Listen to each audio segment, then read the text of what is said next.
ହଉ ଆପଣ ବସନ୍ତୁ, ସାଙ୍ଗେ ସାଙ୍ଗେ ଆପଣଙ୍କ ଅର୍ଡର ଲାଗିବ। ହଉ ଠିକ ଅଛି। ଏ ମୋଟା ଗେଣ୍ଡଲ, ଏ ମୋଟା ଗେଣ୍ଡଲ, ହେଇ ଏଠି ଉଠୁନି, ସେଠି କଷ୍ଟମର ବସିବେ, ସେଠି ଦେଖାଯାଆନ୍ତୁ ଆଖିରେ କଣ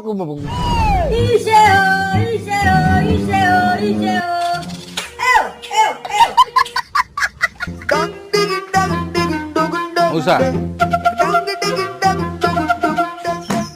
କଣ ହେଲା ଆର ପୁଣି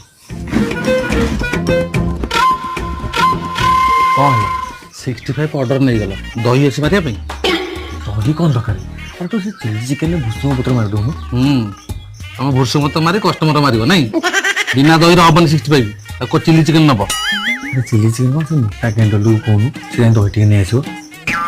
ମୁଁ ଯିବି ନାହିଁ, ବୋଉ ମନା କରୁଛି, କହୁଛି ଦାଦି ସାଙ୍ଗରେ ରହିବୁ, ଦାଦି ସାଙ୍ଗେ କୁଆଡେ ଯିବୁନୁ, ଇଏ ଗାଡି ମଟର ବାହାର ଚାଲିଛି, ମୁଁ କେମିତି କଣ ଯିବି ବାହାରକୁ? ବୋଉ ଯା ନେଇକି ଆସିବୁ ଯା। ମୁଁ ଯିବି ନାହିଁ। ବୋଉ ବୋଉ ସବୁବେଳେ ତ ବୋଉ କଣ ବୋଉ? ତ ବୋଉ ରାଣ ଯା ନେଇକି ଆସିବୁ।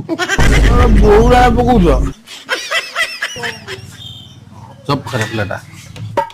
ଭାଇ ତ ତା ବୁଝିଦେଲ, ଦହିଟା ଆଣିକି ପିଲା ଖଣ୍ଡେ ଆଣିଛୁ, ଓ କାମ। ତମେ ବସିଲ।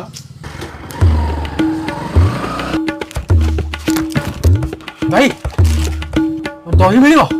କୋଉଠୁ ଆଇଛ, ତମ ଘର କୋଉଠି? ତେନ୍ତୁଲି ପିଲା। ଓ ସେଇଥିପାଇଁ ପେଲି ହଉଛ ଆଉ। ଦହି ଭାଇ କୋଉଠି ମିଳିବ କହିଲ? ଏଠି ଦହି ଫହି କିଛି ମିଳିବନି, ଏଇଠି ସେଇ ନାଙ୍କ ସିଧା ଯିବ, ସେ ଆଗରେ ଗୋପାଳ ସାହି ପଡିବ, ସେଠି ଦହି ଛେନା ସବୁ ମିଳିବ। ଭାଇ ଆଉ କେତେ ସମୟ ଲାଗିବ? ଫ୍ରେଶ ମରା ହଉଛି ତ ଟିକେ ଟାଇମ ଲାଗିବ।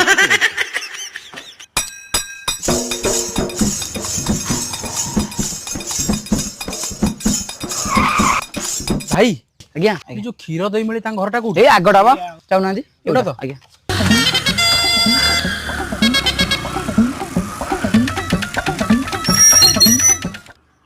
ସେ ଗାଡିଟା ନେଇ ଗଲା, ଇଏ କଣ ଏତେ ସମୟ ଲାଗିଲା, ତା ପଚାର। ଏ ଭାଇ ସେ ଗାଡି ନେଇ କୁଆଡେ ଯାଇଛି? ଏତେ ସମୟ ନେଇ କୁଆଡେ ଯାଇଛି? କଣ କରିବୁ, ଆମ କାମ ଅଛି ଏଠି। ହଁ ଭାଇ ପହଞ୍ଚା ହେଲାଣି ବା। ଭାଇ ଓ ଭାଇ ଓ ଏ କଣ ହେଲା? ଭାଇ ଦହି ଅଛି? କୋଉ ଦହି ଦରକାର? ମଇଁଷି ଦହି ନା ଗାଈ ଦହି?